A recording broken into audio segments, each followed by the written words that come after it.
The dining room of the Gilded Oak held its breath like a throat afraid to swallow.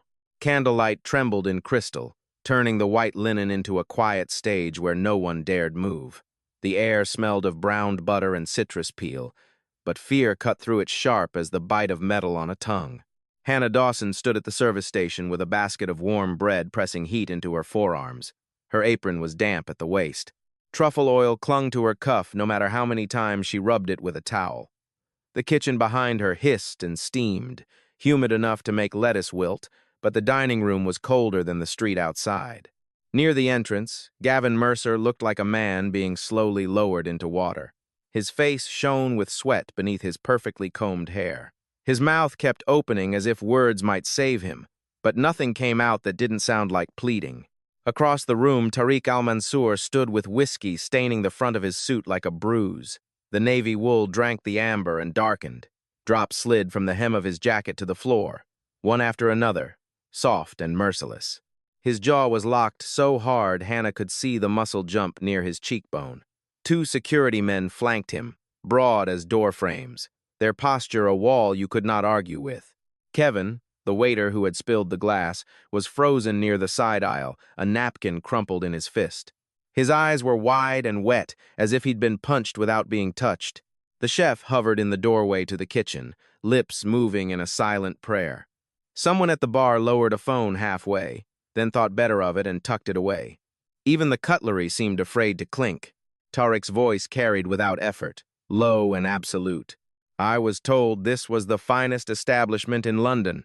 Gavin lurched forward, hands clasped. Mr. Al-Mansour, please. We will pay for the suit. The meal is free. Please let me. You will do nothing, Tariq snapped, and the room flinched as if the word had weight. He tossed his napkin onto the table. It landed like a small surrender flag. Hannah watched Gavin's throat bob. The manager's cologne reached her from across the room, sweet and stale at the same time, desperate ambition and old cigars. Her stomach tightened. She could feel the dining room counting tips, rent, groceries, medicine, all of it balanced on the edge of this man's temper.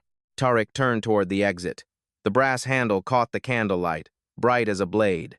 One security guard pivoted first, then the other, moving with the smooth certainty of practiced violence. The private assistant stood behind them, clutching a tablet like it could shield him. My lawyers will call you, Tariq said, almost bored now, as if the decision had already cooled inside him. I am buying this building tomorrow. The first thing I will do is fire every incompetent person standing in this room. Gavin made a small sound in his throat that might have been a sob. Kevin swallowed hard and looked down at his shoes. The chef's hands trembled at his sides. Hannah's fingers tightened on the breadbasket handle until her knuckles ached. Her palms were slick. She could smell yeast and salt, and under that, the faint sting of sanitizer from the kitchen. Her feet hurt from running plates all night, but it wasn't the pain that rooted her. It was something else, an image that rose uninvited, like a memory you taste before you name it. A mountain kitchen. Stone walls sweating in summer heat. An old woman's hands dusted with flour. A voice, warm and rough, speaking words that didn't belong to textbooks. Hannah had not spoken all night unless spoken to. It was safer that way. New girls lasted longer when they stayed invisible. Gavin had made that rule without saying it. But now, as Tariq's hand closed on the exit handle, Hannah saw the tension in his shoulders, the precise way he held himself surrounded by noise, yet listening for something that never came. It was not just anger. It was a man leaving with the kind of certainty that never returns. She stepped forward before her courage could ask permission. The room seemed to tilt toward her movement. The soles of her shoes stuck slightly to the polished floor where whiskey had splashed and been wiped too fast. Her breath scraped in her chest. The breadbasket bumped against her hip. Gavin's head snapped toward her, eyes wide with warning. Kevin's lips parted as if to say her name, to stop her. The security men noticed her at the same time, their shoulders shifting, their gaze sharpening. Hannah stopped directly in Tariq's path. He did not slow down at first. The air around him felt charged, like the moment before lightning. His shadow swallowed hers in the warm light. Hannah lifted her chin. Her voice came out soft, almost trembling, but it cut clean through the silence. Seddi inti nishit miftahak. The words were not English, not the polished, modern Arabic of news anchors, not the dialect people mimicked in films. They were older, rougher at the edges, shaped by mountains and olive groves and a grandmother's kitchen. Tariq stopped. His hand stayed on the brass handle. His knuckles whitened against the metal. For a heartbeat, he did not turn around. He simply froze, as if the air had solidified around him. The security men glanced at each other, confused. The assistant blinked, the tablet forgotten for a second. Gavin took one step forward, then stopped himself, as if moving might shatter whatever had just happened. Hannah stood there with the bread basket hanging from her fingers, heat rising from the cloth-lined interior, her pulse thudding in her ears. She could smell Tariq's cologne now, smoked wood and something sharp beneath it, like rain on hot stone. The whiskey stain on his suit glistened at the hem. Tariq turned slowly. His eyes swept the room like a searchlight, passing over Gavin's panicked face, over Kevin's stricken posture, over the chef's prayer-still mouth. Then they locked onto Hannah. The fury was still there, but something else had snapped into place beneath it, shock, raw, and unmistakable, as if he had just heard a dead voice speak his name. His gaze dropped to her name tag, then rose back to her face. The muscles in his jaw shifted, working around a question he had not expected to ask. "Who said that?" Tariq demanded, and the words hit the air like a door slammed open. Hannah's throat tightened. Her fingers flexed around the basket handle. Gavin lunged forward, voice cracking. "You stupid girl, what did you say to him?" Tariq's stare did not leave Hannah. The dining room waited, breath held, for the next sound to decide who would be ruined. If justice stories are your thing, hit subscribe. We dive in now. Tariq took a single step back toward Hannah, and the security wall shifted with him, uncertain for the first time all night. Hannah felt the room tighten around her as if every candle had leaned in to listen. Gavin's shoes squeaked on the polished floor as he surged closer, his face pinched and furious, but Tariq's attention stayed locked on Hannah like a blade that had found its mark. The security men did not touch her, yet their presence pressed in from both sides, heavy and patient, the way storms wade over water. Hannah kept the bread basket steady, even as her wrists trembled. Heat seeped through the cloth and into her skin. The smell of yeast should have been comforting. Tonight it only reminded her that comfort was something other people ordered and received. He does not know she is holding the only path to a rusted tin box that can destroy the man who controls his empire. Tariq's gaze moved over her like he was reading a document he did not trust. Her damp apron, the faint smear of truffle oil on her cuff, the small burn mark on one knuckle from a tray that had slipped weeks ago. His eyes were bright and cold and searching, but the shock underneath them was unmistakable, as if a door inside him had opened onto a room he swore was empty. "Speak," Tariq said. The word did not come out loud. It came out clean, a command that did not expect refusal. Hannah swallowed. The air tasted faintly of whiskey and lemon peel. Her tongue felt too large in her mouth. Gavin thrust himself between them, voice sharp with panic. "She is new. She is fired. Get her out of my sight." Tariq's head tilted slightly. His expression did not change, but the temperature in the room dropped. "Silence," he said. The single word cracked through Gavin's momentum. Gavin stopped mid-step as if he had walked into an invisible wall. His mouth hung open, his hands clenched and unclenched at his sides. He did not dare speak again. Hannah's heartbeat pounded in her ears. She could hear the kitchen fan humming behind the swinging doors. She could hear a glass somewhere at the bar being set down too carefully. She could hear her own breath, thin and fast like paper tearing. Tariq took a slow step closer. His suit still glistened where the whiskey had soaked into the fabric. The smell of smoked wood clung to him, expensive and sharp, layered over something metallic. His eyes were on her mouth now, waiting. Hannah drew in a breath. The dialect rose in her throat like a prayer she had not said in years. It carried a mountain wind and old stone and the sound of olive branches tapping against a roof. "The anger of a king burns the harvest," she said, letting the cadence settle into place. "But patience waters the olive trees." Her voice steadied as she spoke, not because she felt brave, but because the words were older than fear. The dining room did not understand them. That did not matter. Tariq did. His shoulders shifted, just a fraction. His eyelids lowered and then lifted again, as if the sentence had struck somewhere deeper than his anger. For a moment, his face looked younger, pulled back toward something he did not like to remember. Hannah lowered her eyes only when she finished. She could feel Gavin burning holes into the side of her head. She could feel the guests watching as if they were afraid to blink. Tariq's voice dropped, rougher now, almost uncertain. "Where did you learn that?" Hannah's fingers tightened around the handle of the basket. The woven edge bit into her palm. She wanted to step back. She held her ground. "I lived in a village when I was a child," she said. "Deir al-Kamar, a woman there, raised me." She spoke like that. She spoke like you. Tariq's gaze sharpened. The security men shifted behind him, their posture changing from guarding to listening. Even the assistant with the tablet looked up, startled, as if he had heard a crack in the script. Tariq stared at Hannah's face as if searching for an outline he recognized. His anger did not vanish, but it rearranged itself, turning into something hungrier. Gavin found his voice again, smaller now, pleading. "Mr. Al-Mansour, please, let me handle this. She is just a waitress. She should not be addressing you." Tariq did not look at him. He spoke over Gavin as if Gavin were furniture. "You will sit," Tariq said, and the words landed like an order stamped into paper. "And you will watch, because if anyone else approaches my table tonight, I buy this building and turn it into a parking lot." Gavin's throat worked. "Yes, sir," he whispered. Tariq's eyes remained on Hannah. He stepped aside, not fully, but enough to signal a decision had been made. "You," he said to Hannah, "you serve me. Only you." Hannah's stomach twisted. She could almost feel the weight of the room settle onto her shoulders, the way a heavy tray settles into the bones of an arm. The breadbasket warmed her forearms as if trying to remind her she was still human. She moved on instinct, guiding him back toward the table as if her body remembered what to do when her mind did not.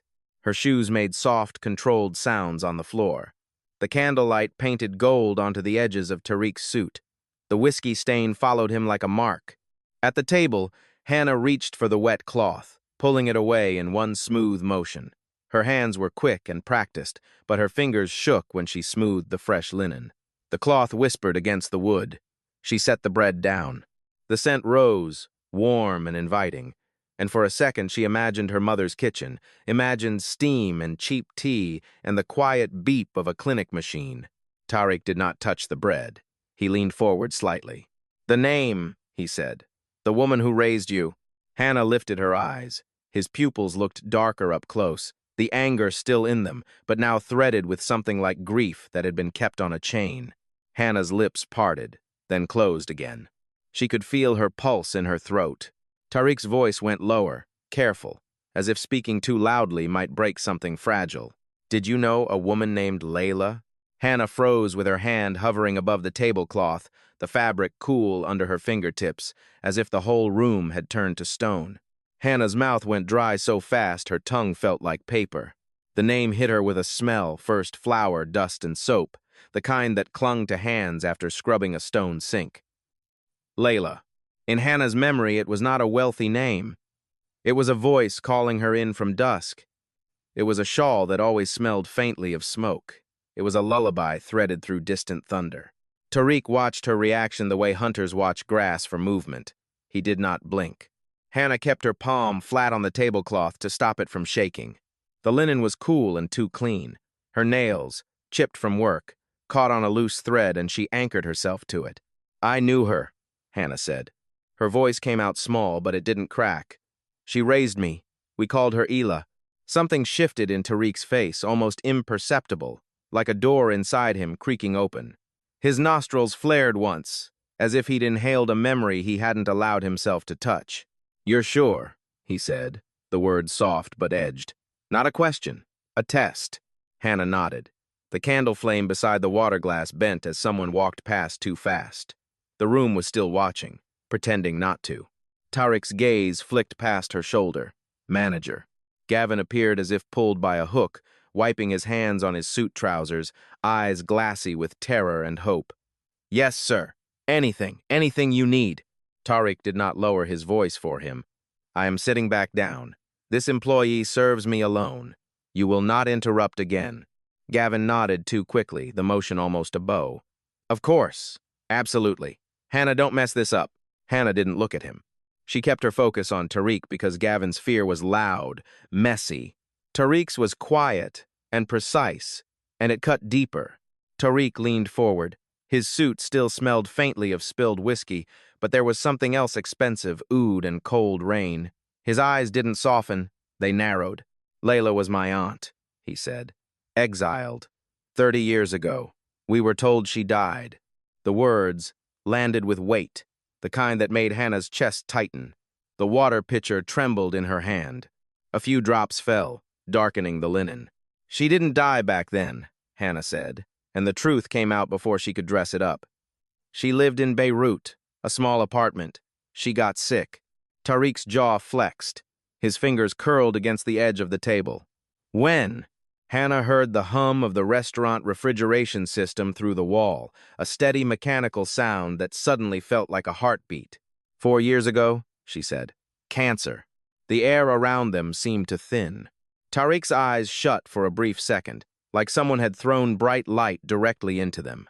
When he opened them again, he looked older. You were there, he said, as if he already knew. Hannah's throat tightened. She tasted salt. I held her hand. For a moment, Tariq stopped being the man who could buy a building out of spite. He was just a nephew hearing the last line of a story he had been lied to about. His breath left him slowly, controlled, but it sounded like something torn. Then the mask snapped back into place harder, sharper. You're not a waitress, he said. You're a loose end. Hannah's fingers curled around the napkin she'd grabbed to wipe the spilled water. The cloth was rough, damp at the corner. She rubbed it between her fingertips like it might keep her anchored. I'm just trying to pay my rent, she said. I don't want trouble. Tariq's eyes didn't move. Trouble found you. He reached into his inner jacket pocket. The motion was smooth, practiced, the way people moved when they were used to being obeyed. He placed his phone on the table between them. The screen lit up, reflecting in the cutlery like a thin, cold moon. My business partner, he said. Arthur Pellington.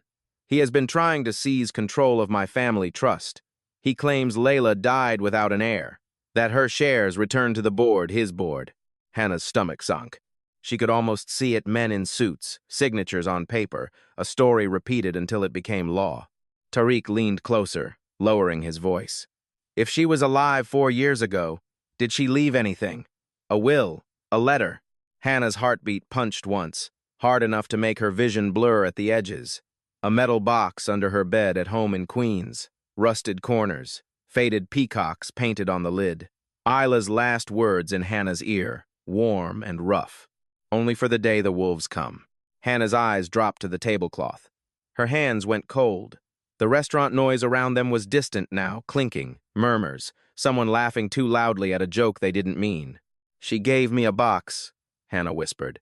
Tariq's expression changed so quickly it was almost frightening. Triumph flashed there, bright and sharp, like a knife catching sunlight. It didn't look like joy. It looked like survival. Get your coat, he said. Hannah blinked. What?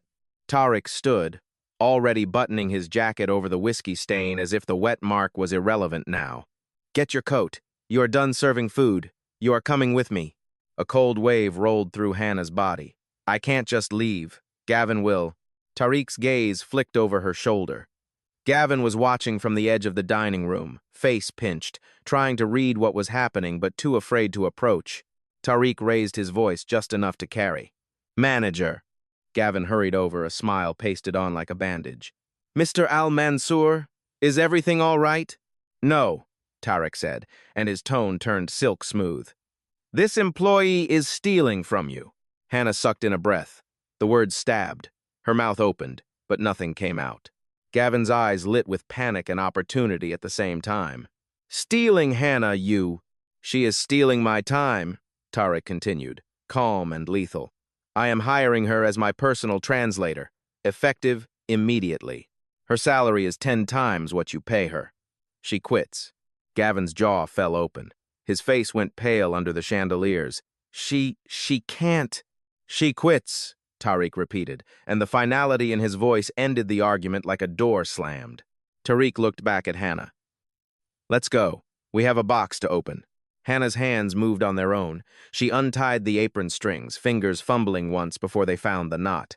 The fabric slid off her waist and dropped to the floor like shed skin. She looked at the kitchen doors, at the place she had cried in the walk-in freezer when Gavin screamed too close, at the place she had counted tips with shaking fingers, at the place that had kept her mother's lights on. Then she looked at Tariq. His security had already shifted into motion, clearing space. The assistant's tablet was up, typing fast. Hannah lifted her chin. Her voice came out steadier than she felt. "I quit." As she walked toward the exit beside him, the restaurant's heavy oak doors opened with a slow groan. Cold night air rushed in, smelling of wet pavement and rain. It felt like the beginning of a storm. Behind the service station, Kevin's head was bent low. His phone glowed against his palm. His thumb moved fast. On the screen, a message sent with 2 short lines. "Target acquired. Al-Mansour has found the girl. Prepare the team." Rain stitched the London street into shining black threads as Hannah slid into the Maybach, the door sealing shut with a soft, expensive thud that felt like a verdict. The cabin smelled like leather, warmed by hidden heaters, clean and faintly sweet, nothing like the fryer oil that had lived in her hair for weeks. Hannah sat, pressed against the door, knees tight together, her hands clasped so hard her knuckles ached. The city outside smeared into pale streaks across the tinted glass. Tariq sat opposite her, already on the phone, voice low and lethal in rapid French. He spoke as if words could lock doors from miles away. He did not look at her once. When he ended the call, the silence returned heavier than before. The phone landed on the seat between them with a muted tap. "Where do you live?" he asked, still not turning his head. "Queen's Park," Hannah said. Her voice sounded too small in the hush. "A basement flat." Tariq pressed an intercom button. Fast, and no detours. The car surged forward. Hannah's stomach dipped with the acceleration. Her breath fogged faintly on the window before the climate control erased it. "You're afraid," Tariq observed, finally turning toward her. Streetlight cut his face into sharp planes, cheekbone, jaw, the hard line of his mouth. "You just took me from my job," Hannah said, the words tasting like iron. "And you're talking about lawyers and accounts like people aren't real."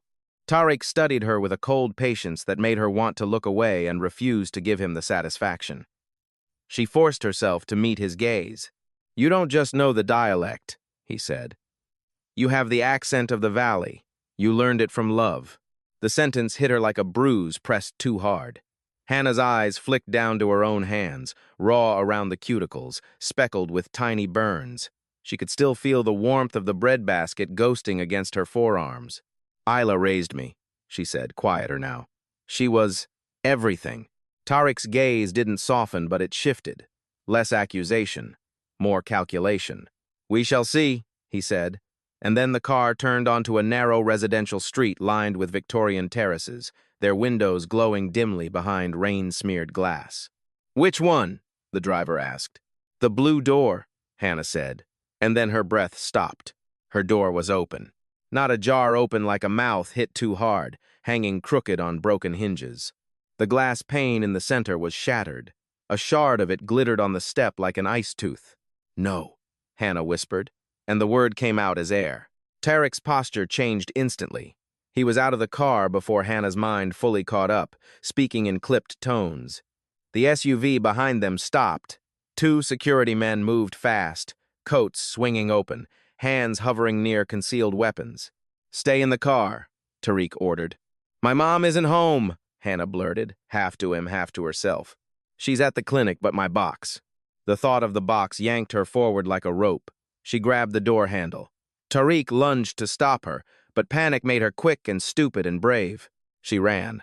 The rain slapped her face cold and hard. Her shoes skidded on wet pavement. She crossed the small patch of front garden in 3 strides and stumbled through the wrecked doorway. The hallway smelled wrong. Not just damp plaster and old carpet. Something sharper, splintered wood and overturned metal. The faint, sour tang of someone else's sweat. Violence had a smell, and it lived here now. Her flat looked as if a storm had been trapped inside and made personal. The sofa was slashed open, stuffing spilling across the floor like dirty snow. Books were torn from shelves, pages ripped and scattered. A chair lay on its side. The small kitchen cupboard doors hung open, hinges twisted. The mattress was flipped and shredded, the fabric gaping in jagged wounds. Her drawer contents, bills, socks, cheap jewelry, were dumped in wet piles. Hannah stood in the center of it and felt her knees go weak. "They were here," she whispered, tasting dread at the back of her tongue. "They found us." Tariq entered behind her, shoes crunching on glass. The security team swept the rooms with silent efficiency, checking the bathroom, the closet, the narrow kitchen. Their earpieces crackled softly, tiny electronic sighs in the ruin. "Clear," one guard said, "but recent. The kettle's still warm." Hannah's eyes snapped toward the corner by the small table. The electric kettle sat on its base, the indicator light off, but the air around it held a faint warmth, like breath. Tariq's face darkened. "The waiter," he muttered, and the words sounded like he was chewing gravel. "Kevin." Hannah's chest tightened as if a hand had closed around it. She staggered toward her bedroom, stepping over torn papers. Her socks went damp from rain tracked in. She dropped to her knees beside the bed frame and reached under it where the tin box always lived. Her fingers met nothing. Empty air. Dust. A cold patch of floor. Hannah's throat made a sound she didn't recognize. "No, no." Tariq grabbed her shoulders and turned her slightly, forcing her to look up at him.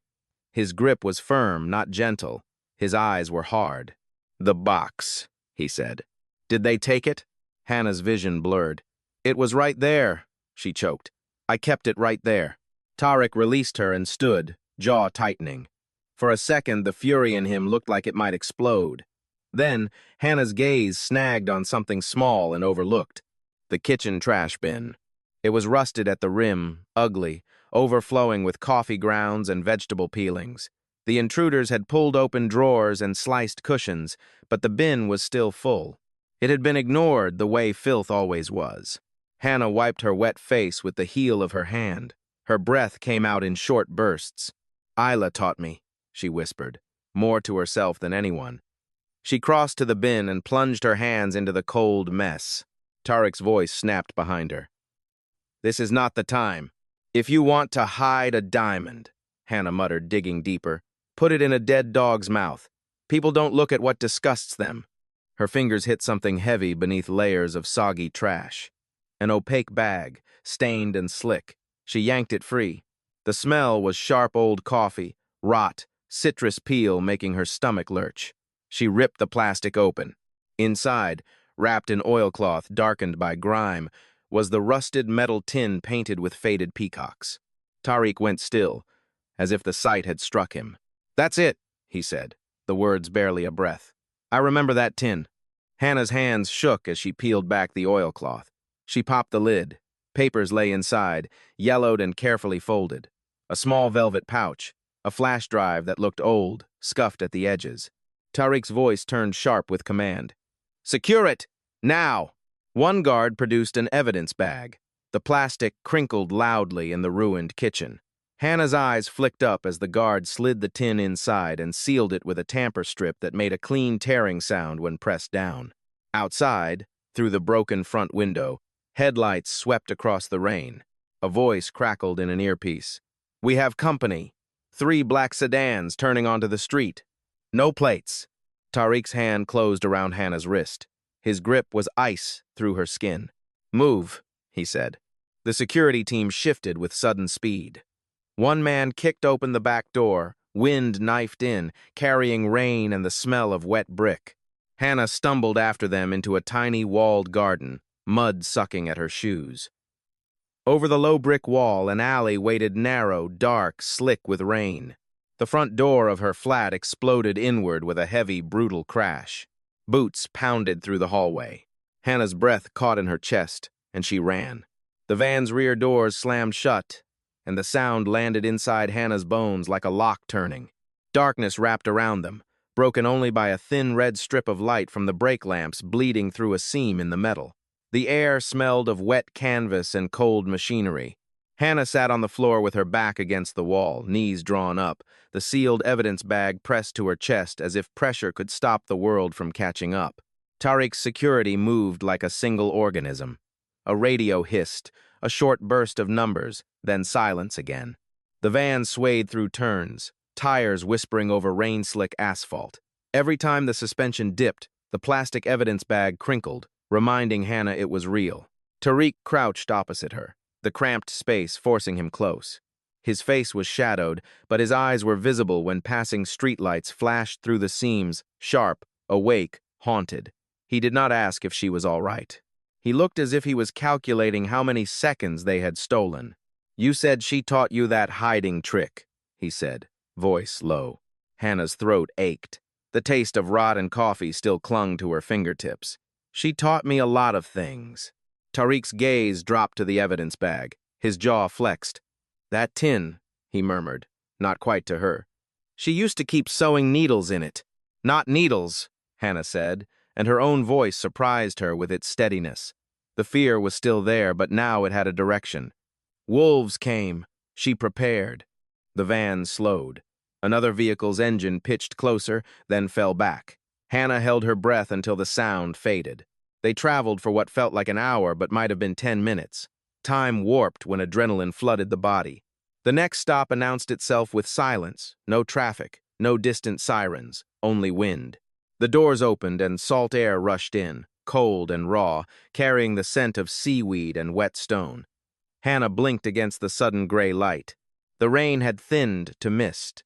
A cliffside horizon loomed beyond a low concrete wall. The safe house did not look like a house. It looked like a sculpture someone had poured out of concrete and left to harden on the edge of the world. Brutalist angles, narrow windows, a steel door that opened with a soft electronic chirp. Inside, the air was warmer, dry, filtered, smelling faintly of cedar and alcohol. Hannah's shoes left wet prints on polished stone floors. The quiet inside was unnatural, too controlled. It made her skin itch. A man with a scar at his temple, Garrett spoke into his earpiece while another guard scanned Hannah with a handheld device that beeped once and then went silent. Hannah flinched at the sound. She hated being processed. She hated feeling like cargo. Tariq moved through the space without hesitation, as if the walls recognized him. He set the evidence bag on a low white table in a room with glass facing the sea. The water outside churned black beneath a slate sky, waves smashing against the base of the cliffs with a deep, steady roar. Tariq poured 2 glasses of brandy. The liquid glowed amber under recessed lights. He handed one to Hannah. Her fingers were so cold the glass bit her skin. "Drink," he said. Hannah brought it to her lips and swallowed. The brandy burned down her throat and lit a small fire in her chest. It did not calm her. It only made the fear sharper around the edges. Tariq did not drink at first. He paced, one hand rubbing the back of his neck, the other clenched and unclenched. His suit was still marked with the whiskey stain, but it looked darker now, almost like dried blood. "Arthur Pellington is the executive of the Al Mansour Trust," he said, voice clipped. "When my father died, I was young. Pellington took control. He told me Layla betrayed the family. He told me she ran away with a thief. He made sure I never looked." Hannah stared at the sealed bag on the table. The tamper strip was smooth under the light, a thin line of adhesive that felt like a promise. "He stole your family from you," Hannah said quietly. "He stole an empire," Tariq corrected, and a muscle in his jaw jumped. "Money I can make. Time I cannot buy back." He set his glass down without drinking and pointed at the evidence bag. "Chain," he said to Garrett. Garrett stepped forward, precise. He checked the seal, then produced a marker and wrote on the bag in neat block letters. Date, time, location, initials. He held it up for Tariq to see, then for Hannah. The procedural calm made Hannah's stomach twist. It was too clean for what they had just escaped. Tariq cut the seal with a small blade. The plastic made a sharp tearing sound when it opened. Hannah's shoulders tensed at the noise. She pulled the tin out and placed it on the table. Rust bit into her palm. The faded peacocks stared up at her like worn-out paint, trying to remember beauty. Hannah's fingers hovered over the lid. For a second, she was back in a small apartment, sunlight on cheap linoleum, Ila's hands guiding hers away. Only when the wolves come. Outside the glass wall, waves smashed against rock with a low boom, like distant doors slamming. "Open it," Tariq said. Hannah lifted the lid. Paper smell rose, first old ink and dust, then metal, then something faintly floral, trapped in cloth for years. She removed the stack of papers. The first page was a certificate, Arabic script, dense and formal. Her eyes moved across it automatically, translating without effort. Her pulse quickened.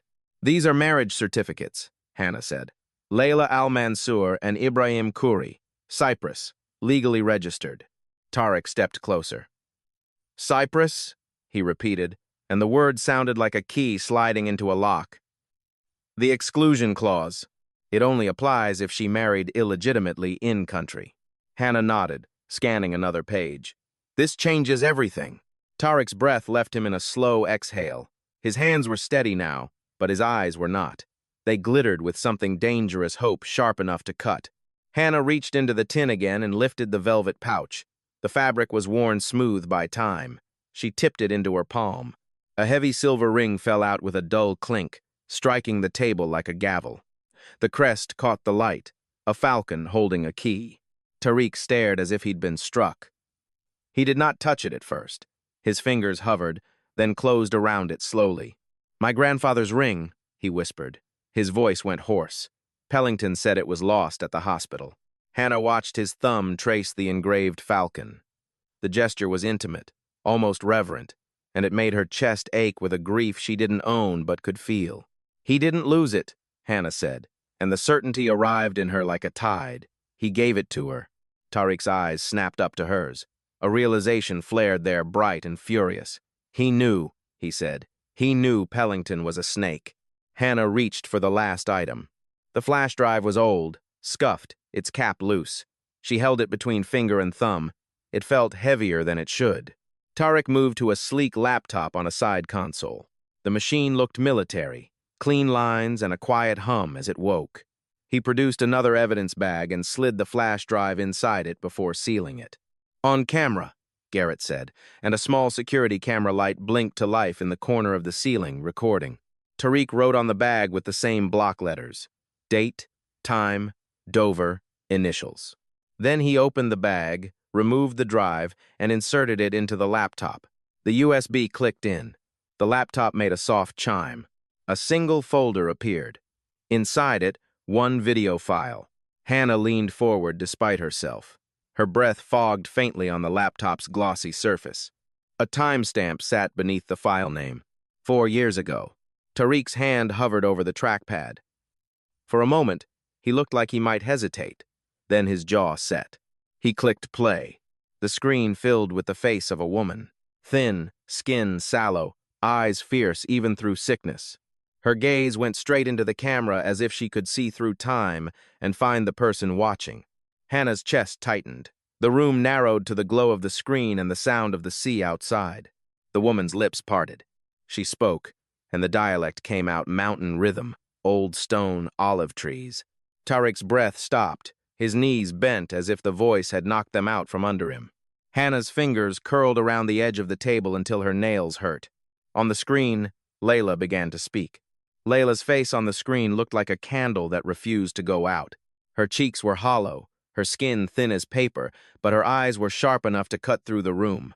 The dialect rolled from her mouth with the same mountain rhythm Hannah had carried for years without naming it. The sound filled the concrete house and made the sea outside feel closer, as if the waves were listening too.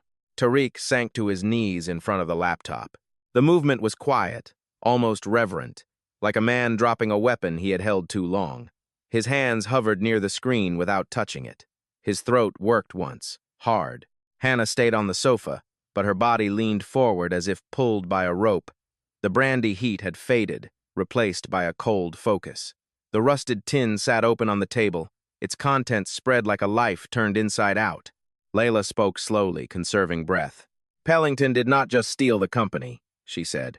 "He killed your father." The words landed without drama, and that made them worse. Hannah felt them in her chest like a heavy stone dropped into water.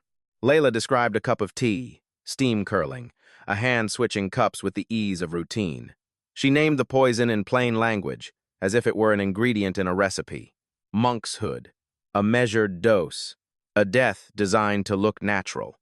Hannah's fingers tightened on the sofa fabric. She could feel the weave beneath her nails. Tariq did not move. His face went blank in a way that frightened Hannah more than shouting ever could. His eyes stayed on Layla's face as if he could force the past to reverse.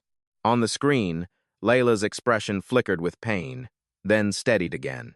"I ran for life," she said. "Not for love." Hannah's throat tightened. She tasted salt. She realized she was holding her breath and forced herself to inhale slowly, quietly. Then Layla said a name that changed the air in the room. "I have a son," she said. "His name is Omar." Hannah felt the words strike her like a slap. A child, hidden, alive. The idea made her mind race and her stomach drop at the same time. Layla explained the hiding place with the careful precision of someone making sure a message survives fire.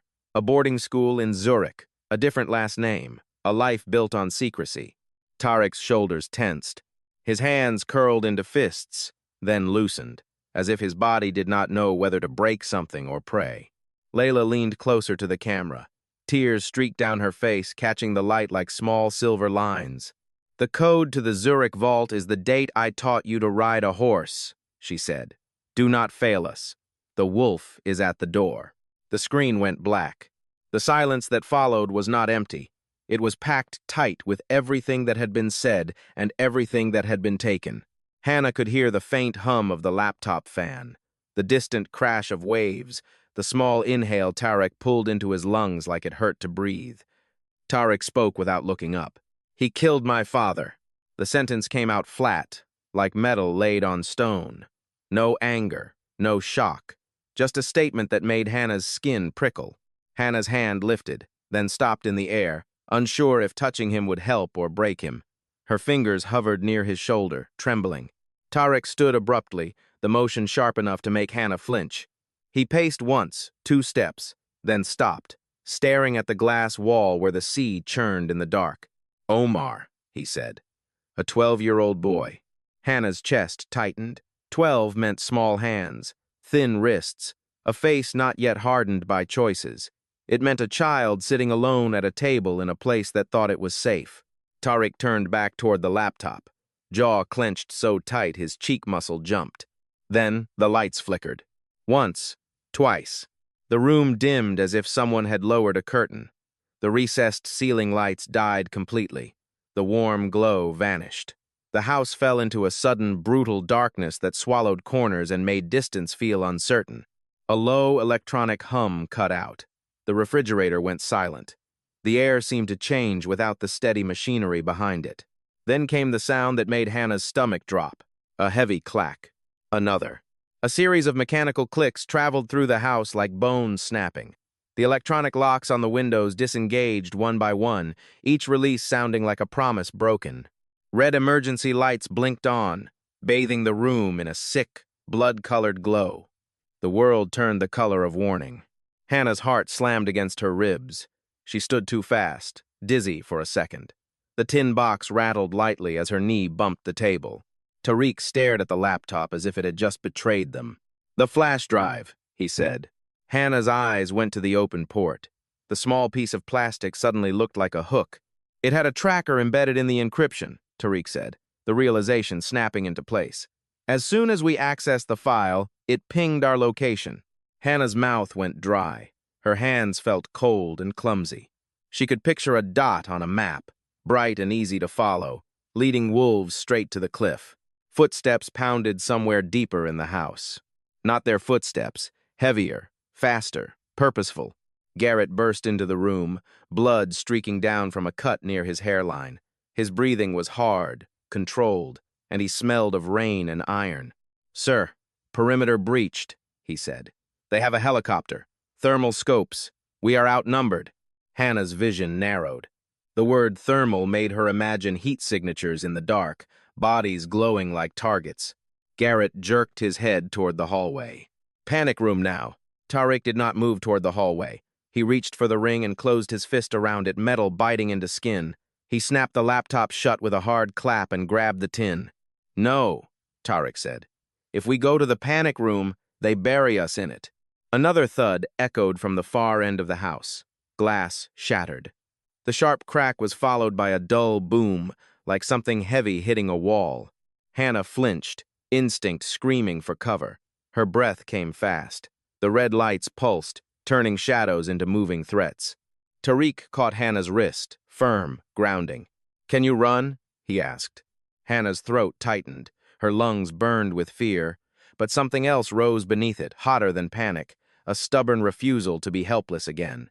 She looked at the tin in his hand, at the papers and ring that meant truth could live longer than lies. She thought of her mother in a clinic bed, of a child in Zurich who did not know he was being hunted, of Layla's eyes on the screen begging them not to fail. "I am getting tired of running," Hannah said. Tariq's gaze held hers, sharp and approving in a way that did not feel kind but felt real. "Good," he said. A muffled pop echoed down the corridor, followed by a burst of white light that flashed against the walls, even through the doorway. The sound that followed was softer, like angry whispers, and Hannah realized with sick clarity that it was gunfire, suppressed and close. Garrett moved first, signaling with 2 fingers. The security men outside the room shifted into motion like a shield forming. Tariq tightened his grip on Hannah's wrist. "Move," he said. And the house, once silent and controlled, became a hunted place. The corridor swallowed them in red pulses and shadows that moved like living things. Hannah ran with Tariq's hand locked around her wrist, the grip bruising but real, tethering her to motion. The concrete underfoot was cold and slightly slick, as if the mist from outside had found its way in through broken seals. Emergency lights blinked above them, turning the world into frames: freeze, move, each flash catching the sharp edge of Tariq's jaw, the white streak of Garrett's blood, the glint of the ring clenched in Tariq's fist. Ahead, glass shattered again. The sound came like a whip crack and then a rain of tinkling fragments, followed by the heavy thud of boots hitting stone. A flash went off behind them, white and brutal, bleaching the corridor for a fraction of a second. Hannah's eyes watered. A pressure wave slapped her ears. She stumbled, and Tariq yanked her upright without slowing. "Down," someone barked, and Hannah felt Tariq's body collide with hers as he dragged her behind a concrete pillar. A suppressed burst of gunfire stitched the wall where her head had been a breath earlier. Dust puffed from the impact points, chalky and dry in her mouth. Tariq moved with terrifying fluency. He pulled a handgun from the small of his back like it had always been there. The metal looked black under the red light. He fired twice down the corridor. The shots were muffled, but the recoil snapped his wrist slightly. A man shouted, sharp with pain. Garrett signaled again. The security team surged forward, spreading into a wedge that carved space. Hannah's lungs burned. The air smelled of cordite and wet stone and something electrical, like overheated wiring. Her fingers were numb, but she could still feel the paper edges of the marriage certificates, inside the tin pressed against her ribs, protected under her coat like a second heartbeat. They burst through a door into an atrium that opened toward the sea. Wind slammed into Hannah's face, cold enough to sting. Rain came sideways, blown hard by the cliff air. The roar of waves below rose up like a crowd. The helicopter pad lay ahead, a slick expanse lit by a single harsh floodlight. A sleek black helicopter sat there, blades still, its surface reflecting the red emergency glow leaking from inside the house. But between them and the helicopter stood a man with an umbrella. He looked absurdly calm against the gale, trench coat unmoving, umbrella angled as if the storm respected him. Silver hair, smooth face, a kind grandfather's smile that did not reach his eyes. Arthur Pellington. He was flanked by 4 men with rifles held low but ready. Their faces were half covered by collars, their posture confident, as if they had already rehearsed this ending. "Tariq, my boy," Pellington called, voice carrying clean over the wind. "You look terrible. Is that whiskey on your suit?"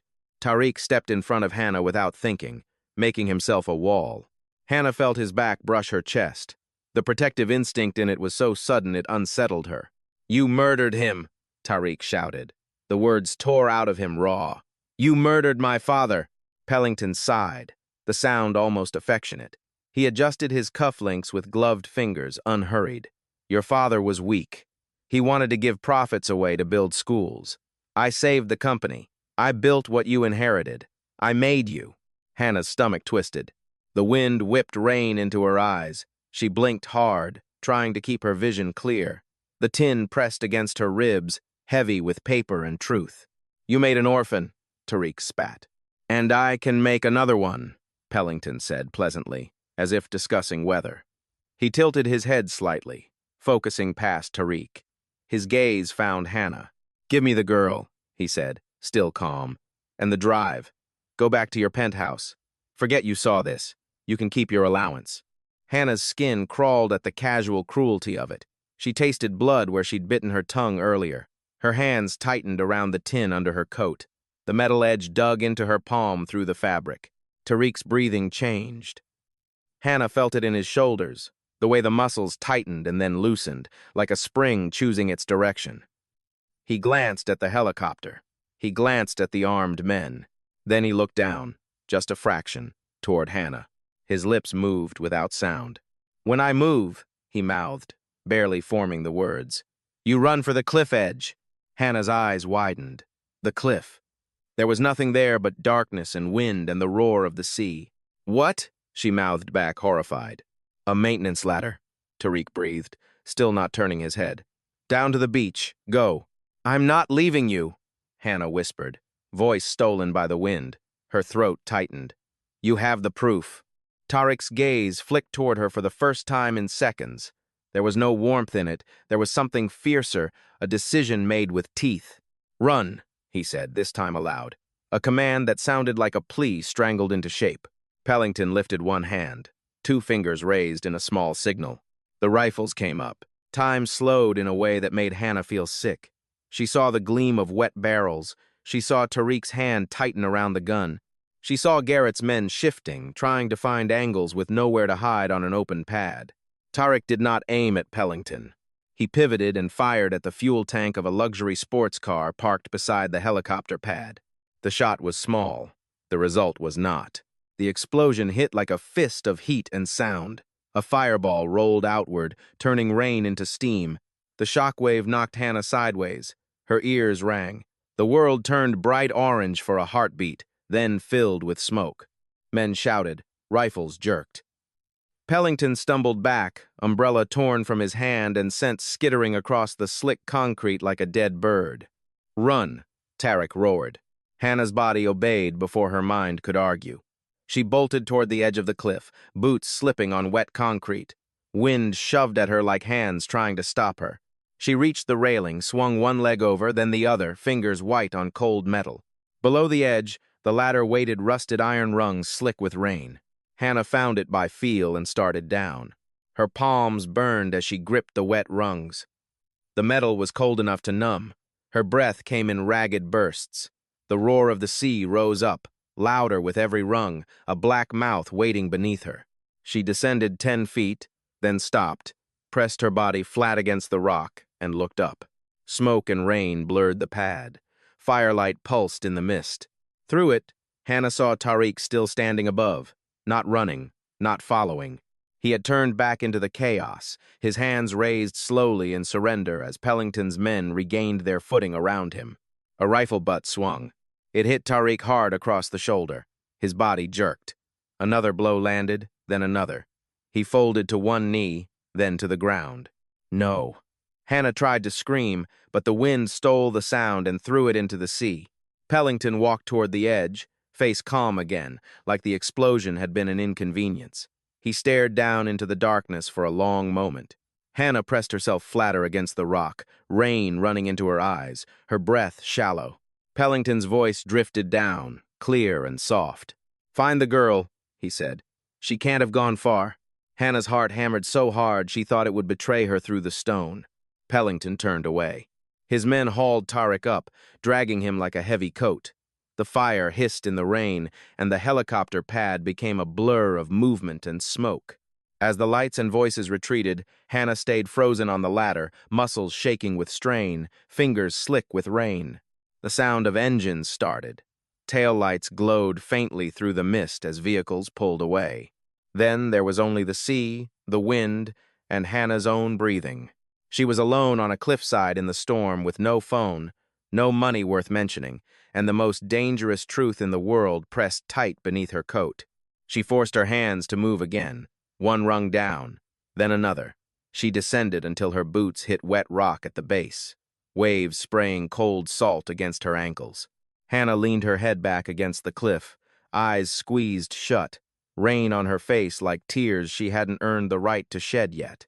In the dark, she pressed her palm against the tin under her coat, feeling the hard edge of the evidence that had cost Tariq his freedom. The dialect rose in her throat, no longer trembling, harder now, sharper. "You forgot your key," she whispered into the wind, voice like steel, "and I'm going to bring it back." The ferry's cargo deck smelled of diesel, wet rope, and cold steel. Hannah sat curled behind a pallet of crated auto parts, wrapped in a coarse wool blanket that scratched her neck. The metal under her was icy, even through the thin fabric of her clothes. Every vibration of the hull traveled into her bones. Above, unseen gulls screamed into the dark, their voices thin and sharp, like the world laughing at her luck. She kept her head down. She kept her breathing shallow. The wind on the deck was relentless, threading through gaps in the side panels and finding every inch of exposed skin. Her hair had dried into stiff strands, salted and dirty. Her hands were raw, the palms scraped from the ladder rungs, the knuckles split where she had climbed and slipped and grabbed again. In her lap, under the blanket, the rusted tin pressed against her ribs. The papers inside had softened at the edges from damp, but the ink was still legible. The ring sat in a folded corner of cloth, heavy as a promise. The flash drive was gone, left behind in the house and in the hands of men who could crush truth like glass. Hannah opened the tin just enough to confirm what she feared. The empty space where the drive had been felt like a missing tooth. She exhaled slowly, a cloud of breath disappearing into the dark. "The vault code was the date I taught you to ride a horse." The line replayed in her mind until it felt carved into her skull. A code in a memory she did not own. A lock built for someone else's hand. And a boy, 12 years old, somewhere in Zurich, carrying a name that was meant to keep him invisible. Omar Khoury. A child who did not know his life had become a bargaining chip. Hannah's stomach tightened until it hurt. She imagined his face only in fragments, dark eyes, a jawline that might resemble Tariq's, a posture that might be too quiet from learning early how to disappear. Her throat burned. She swallowed hard, forcing herself back to the present. A boot scuffed near her hiding place. Hannah froze, heart hammering. The blanket rose and fell with her breath like a flag. She pressed it down with one hand, the other gripping the tin so hard her fingers cramped. The boot moved past. A man's voice drifted across the deck, bored. A cigarette ember glowed briefly and vanished. Hannah stayed still until the sound faded.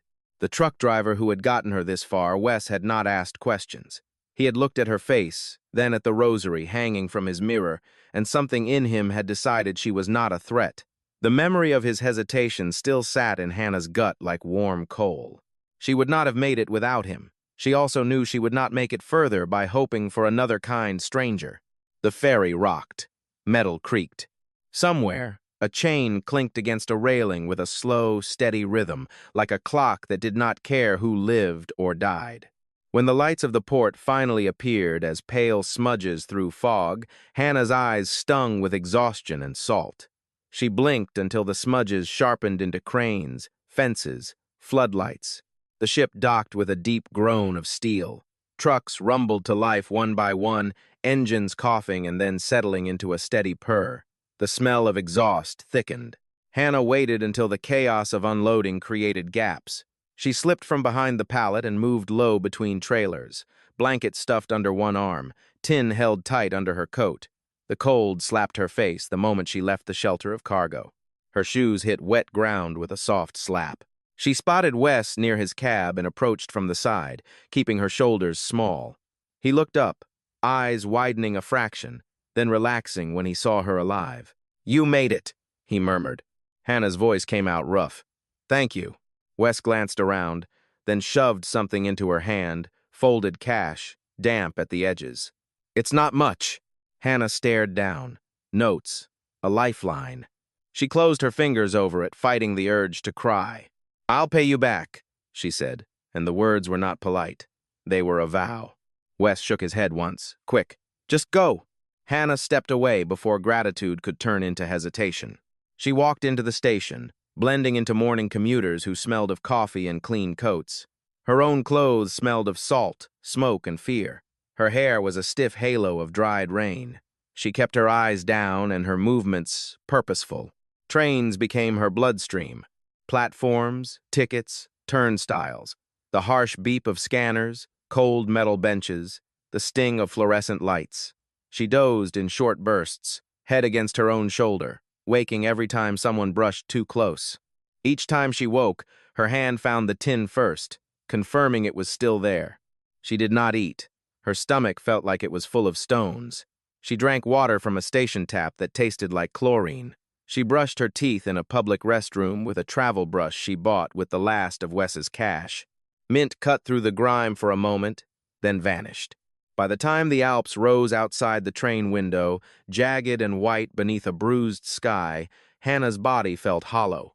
The cold outside was cleaner than London's damp. It smelled of pine and snow and distance. The boarding school sat like a fortress in the mountains, all ornate iron and polished stone, cameras mounted at perfect angles, guards in sharp uniforms standing beneath floodlights. The sign at the gate gleamed with gold letters. Hannah stood across the road behind a tree and watched. Her reflection in the glass of a bus shelter looked like a stranger, cheeks chapped red, eyes rimmed with exhaustion, clothes stained and wrinkled. She looked like someone security would remove without thinking. Walking to the front gate would be suicide. She moved along the perimeter, snow crunching softly under her shoes. The cold seeped up from the soles, biting into her toes. She kept her hood up, head down, following the fence line until she saw the service entrance. Delivery vans came and went. A guard checked clipboards. A barrier arm lifted and lowered with a mechanical chirp. The smell of baking bread drifted out at one point, warm and cruel. Hannah waited until her legs shook from standing still. When a baker's van pulled up, idling with a low rumble, she crossed the road quickly and dropped to the ground before doubt could stop her. She slid under the chassis. The underside was greasy and cold. Metal scraped her jacket. Grit fell into her eyes. She clenched her teeth, holding the tin tight against her chest with one arm while the other hooked around a beam. Her breath fogged in the space and then disappeared. The van rolled forward. The world became vibration and darkness. The tires crunched over gravel. The barrier arm beeped. The guard's voice sounded muffled above, then faded as the van passed through. Inside the compound, the van slowed and turned. Hannah waited until she felt it stop completely. She rolled out into a snowbank, the cold hitting her face like a slap. She lay still for a second, listening. No shouting, no footsteps rushing toward her. Only distant voices and the faint clink of dishes from somewhere inside. Hannah pushed herself up, snow soaking into her sleeves immediately. Her hands burned from the cold. She brushed white powder off her coat and moved toward the buildings, keeping to shadowed paths. Through tall, arched windows, she saw a dining hall glowing with warm light. Hundreds of children sat at long tables, their uniforms crisp, their laughter muffled by glass. It looked like safety. It felt like a trap. Hannah scanned faces the way she had scanned Tariq's posture, searching for something familiar in strangers. Then she saw him. At the far end of a table, a boy sat alone, pushing peas around his plate with the slow, bored precision of someone pretending he did not care. Dark, curly hair, olive skin. A melancholy set to his jaw that punched Hannah in the chest with recognition. He looked up briefly, eyes distant. Those eyes. Hannah's pulse surged. Her fingers went numb. She did not have time to think about how ridiculous her plan was. She only had time to move. She found an unlocked side door near the kitchen scullery. Warm air and the smell of soap and steam spilled out. A coat rack stood just inside. Blazers hung in neat rows. Hannah grabbed one. It was too small, the sleeves pulling tight at her wrists, but it covered her stained clothes. The fabric smelled of detergent and someone else's cologne. She shoved her hair back, smoothed the lapels with trembling hands, and stepped into the dining hall as if she belonged there. A prefect noticed her immediately, rising with practiced authority. "Excuse me, you can't be in here." Hannah did not answer him. She walked straight toward the boy, her shoes making soft taps on the polished floor that sounded too loud in her ears. The boy looked up again as she approached. Suspicion flickered across his face, then something sharper fear trained into him by secrets he did not understand. Hannah stopped at his side and lowered herself into a crouch so she was eye level. Her breath came out in a small cloud. "Omar," she said softly. His eyes widened. His fork paused midair. "Who are you?" he whispered. Hannah leaned closer, lowering her voice into the dialect that lived in her bones. The mountain cadence slipped into place like a key. "I am a friend of your mother," she said. The boy's face went pale in one heartbeat. The fork slipped from his fingers and clinked softly against the plate. "My mother is dead," he said, and his voice shook with a grief he had probably been forced to swallow in public. Hannah's chest tightened. She kept her voice steady, gentle, urgent. "She is," Hannah said, "but her brother is alive, and he is in trouble."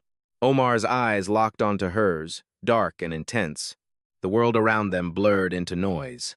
"Uncle Tariq," he breathed, as if the name tasted forbidden. Hannah nodded once. "Yes, we have to go. Now." A teacher began walking toward them, face tightening with suspicion. Somewhere, a guard turned his head. Hannah held Omar's gaze. "Do you trust your mother?" she asked in the dialect. Omar's throat worked. His eyes flicked to the teacher, then back to Hannah. He swallowed. "Yes," he whispered. Hannah extended her hand. "Then run with me." The elevator doors opened with a soft chime that felt too polite for what Hannah was carrying. Warm air rushed out into the hallway, dry and expensive, smelling faintly of polished wood and citrus cleaner. The carpet swallowed footsteps. Glass walls reflected Hannah back at herself in fragments as she walked, one hand gripping Omar's, the other holding a slim document envelope tight against her ribs. Omar's palm was cold in hers. His fingers shook once, then steadied when she squeezed. At the end of the corridor, double doors stood closed beneath a security camera that blinked a small red eye. A guard in a dark suit stepped forward, palm raised. "This is a closed board session," he said. His voice was flat, trained. "You cannot enter." Hannah did not slow. She stopped close enough to see her own face reflected in his lapel pin. Her lips were dry. The skin on her hands still bore faint cuts that no amount of hot water could erase. "I am here to file an objection," she said, keeping her voice level. The guard's gaze flicked to Omar, then back to Hannah with a faint curl of contempt, like he had already decided what she was. He reached for his radio. Behind the doors, voices murmured. A chair scraped. The meeting was already happening. Time was moving without them. Hannah lifted the envelope and set it against the guard's chest, not gently. The paper made a soft slap. He frowned, instinctively looking down. On the front was a reception stamp, fresh ink, still slightly glossy. The time read 9:02. The date sat beneath it. Hannah's signature ran along the bottom edge in quick, steady letters. "You were served," Hannah said. "At 9:02, in this building, by your front desk." The guard hesitated. The stamp was procedure. Procedure was the only language this floor respected. Inside the boardroom, another voice rose sharper. A man, irritated.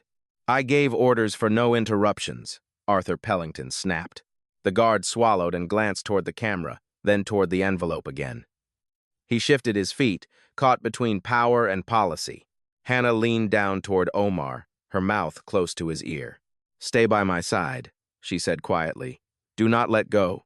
Omar nodded once, jaw tight. The guard opened the door a fraction. A slice of the boardroom spilled into view. Bright lights, a long table, men and women in tailored suits, a wall of windows showing gray sky over London. The air inside smelled of coffee and cold ambition. Pellington's voice cut through the gap. "Remove them." Hannah pushed the door wider before the guard could change his mind. The room turned toward her as if a spotlight had snapped on. At the head of the table, Arthur Pellington stood with controlled fury, silver hair perfect, cuff links gleaming, a small bruise hidden under makeup near his cheekbone, visible only because Hannah was close enough to see the uneven texture. To his right sat Tariq al-Mansour. Hannah's breath caught for half a second. Tariq looked like a man whose body had been used as a message. His lip was split. One arm was in a cast. His face was swollen in places that makeup could not hide. He wore a fresh suit, like a uniform someone else had chosen. His eyes were dull, fixed on a document on the table. A pen lay near his hand. Pellington stepped forward. "This is a farce," he said, voice smooth but loud enough to humiliate. "Who let this trash in here?" Hannah felt Omar's fingers tighten around hers. She kept walking. "I object to the motion," Hannah said, and her voice echoed off glass. A man with a thin face and a chairman's posture stared at her as if she had crawled out of a sewer. "And you are." Hannah stopped at the table edge.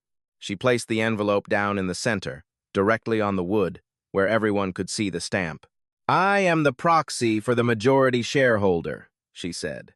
Pellington laughed once, sharp and dismissive.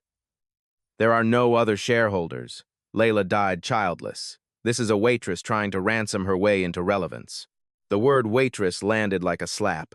Hannah felt heat rise behind her eyes, but she did not blink. "I translate," Hannah said. "Even lies." She turned slightly and guided Omar forward with a gentle pressure of her hand. Omar took one step, then another. He looked too small in the room, his school blazer still carrying the faint smell of snow and detergent. His chin trembled once, and then steadied. His eyes lifted to the table, dark and direct. "This is Omar Khoury," Hannah said, "son of Layla al-Mansour, and the rightful owner of her shares." Pellington's smile did not falter. "A street boy," he said. "A prop. Bring me a court order, not a child." Hannah reached into her bag and pulled out a clear evidence pouch. The plastic crinkled loudly in the quiet. Every head turned to the sound. A tamper seal ran across the top, marked with initials. Hannah held it up so the board could see the unbroken strip. "Chain of custody," Pellington said quickly, pouncing. "Who had it? Where was it stored? This is contaminated theater." Hannah met his gaze without flinching. "Trash bin," she said. "Dover. Secured. Logged." She slid the evidence pouch onto the table. The seal gleamed under the lights. She peeled it open slowly, the adhesive making a clean tearing sound that made several people tense as if the room itself had been cut. Inside was a folder. Hannah opened it and slapped the first page down. A DNA test result, stamped by a clinic, with a timestamp and signatures, names and numbers arranged with clinical cruelty. Then she placed the marriage certificate beside it, the ink older, the script formal. She did not explain it. She let the paper speak. Murmurs rippled around the table like wind through dry leaves. Pellington's jaw tightened. His eyes flicked to Tariq and then back to Hannah. "Forgery," he said, but the confidence thinned. Hannah reached into her coat pocket and brought out the ring. It was heavy enough that the sound mattered when she placed it on the table. A dull, metallic clink, like a judge's gavel hitting wood.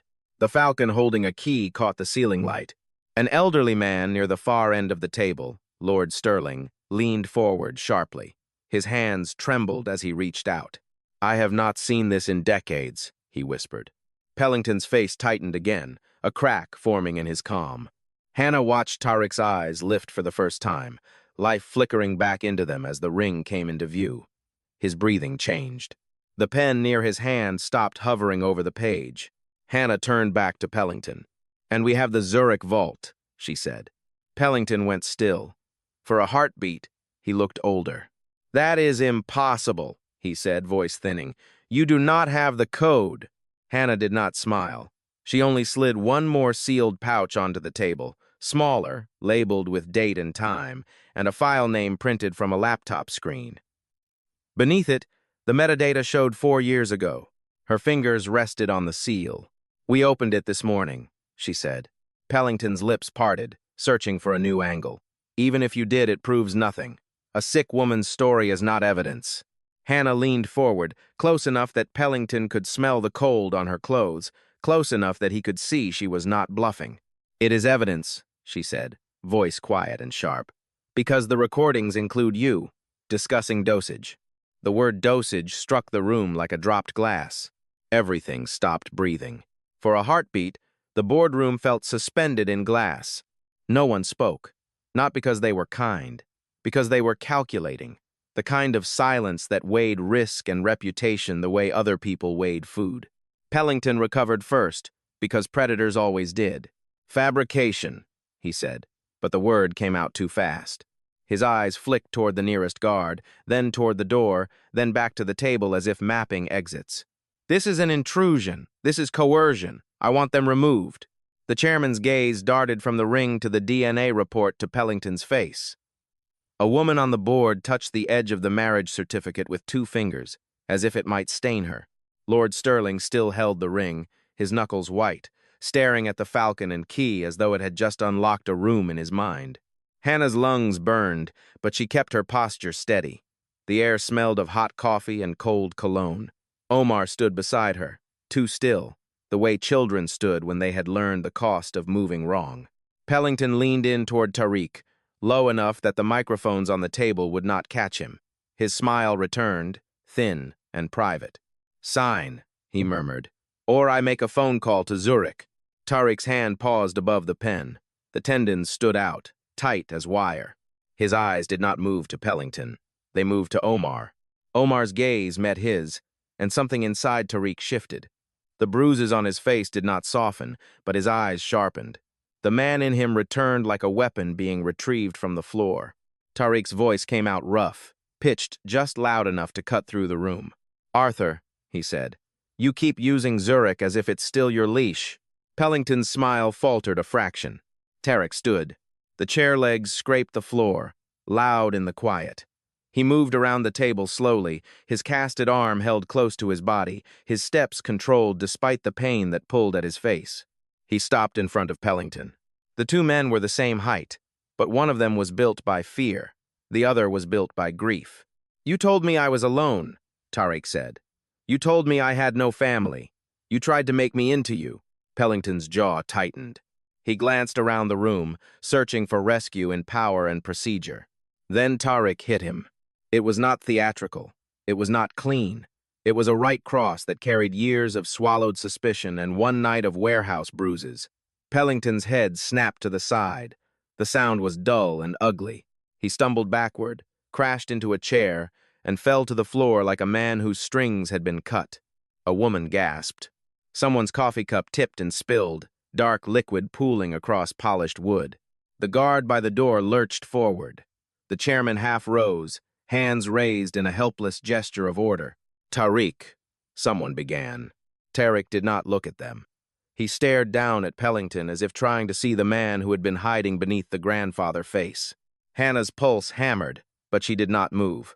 Omar's fingers tightened around her sleeve for a moment, then loosened.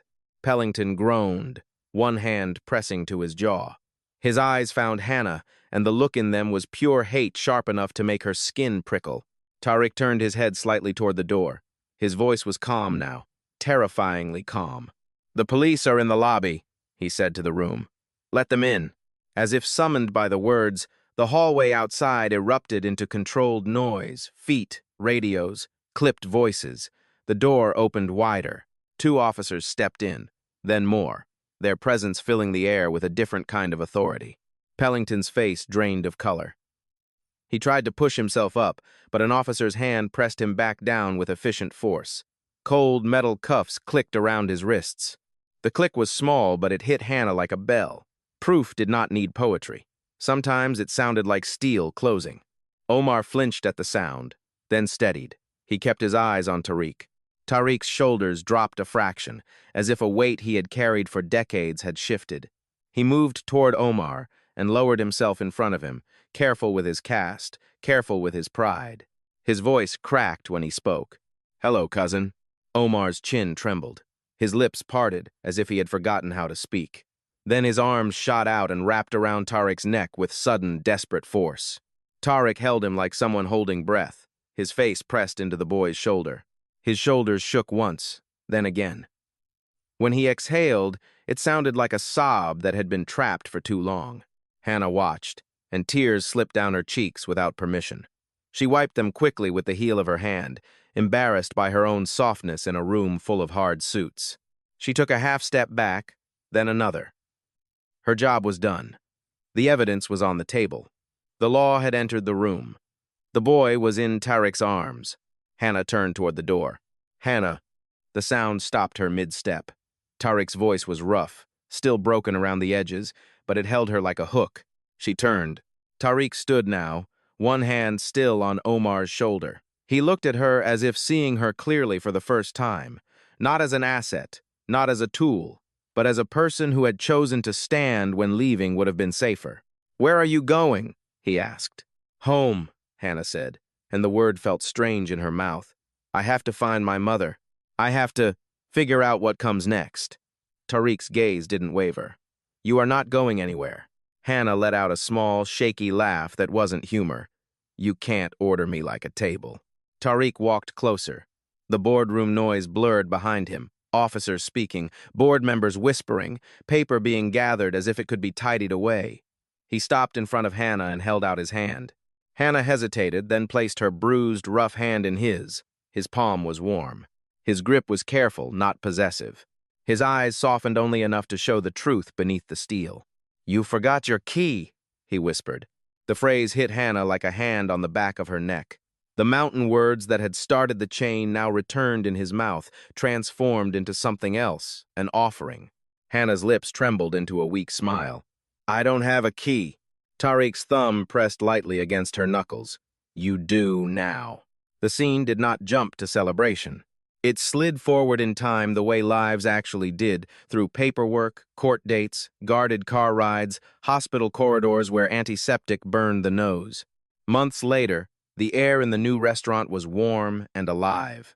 Copper fixtures glowed. The smell of za'atar and baking bread filled the room, thick and comforting. Plates moved fast. Laughter rose and fell like music. The noise was not fear. It was life. Hannah stood in the kitchen wearing a chef's coat, her name embroidered on the chest. The fabric sat heavier than an apron, but it felt earned. Flour dusted her forearms. Heat from the ovens kissed her cheeks. The sizzle of lamb fat in a pan sounded like applause she didn't need. "Chef," the sous chef called, voice bright over the clatter. "Table 4 wants the owner." Hannah wiped her hands on a towel and stepped into the dining room. At table 4 sat Tariq and Omar. Omar looked taller, healthier, his laughter easy. Tariq's face carried fewer shadows. He looked like a man who had stopped performing invincibility. Hannah approached with mock sternness. "Is the food acceptable, gentlemen?" "Terrible," Tariq said, grinning. "The hummus is too smooth." "Then come back and make it yourself," Hannah replied, dry. Omar laughed. "Don't let him. He burns toast." The three of them shared a glance that felt like a small, private victory. Tariq reached into his pocket and placed a set of keys on the table.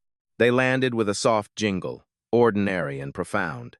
"Dar al-Kamar," he said quietly. "The Haddad house. I bought it. For your mother. For you." Hannah stared at the keys.